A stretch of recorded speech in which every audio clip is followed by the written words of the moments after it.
Сега ще кажем и всичко, което сме разбрали до тук, до момента. Но първо да покажем животните. И че да кажем, че имаме нужда от реална помощ.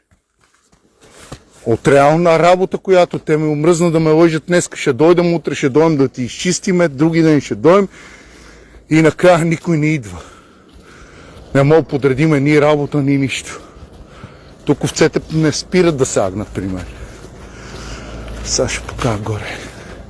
При мен детската градина горе тръгна да става. След 2 седмици и долу трябва да се напълни сагнета.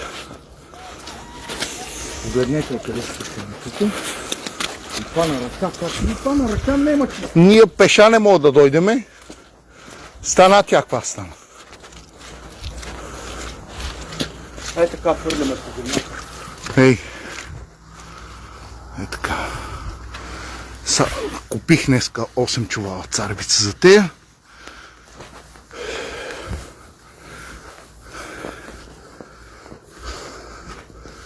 Ето.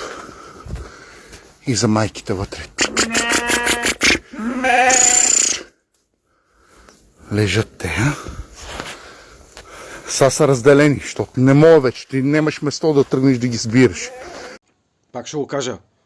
Помощ само от Русия. Отново моля господин Владимир Владимирович Путин да прати армия тук в България. Армия, спецназ тук. Искам тук да има армия, руска армия, спецназ да помогне на нас българите и на тази златна земя. Да можем ние да живеем и нашите деца и животни и всичко да водим един нормален живот. Не еврогейски скапан факан живот. Да.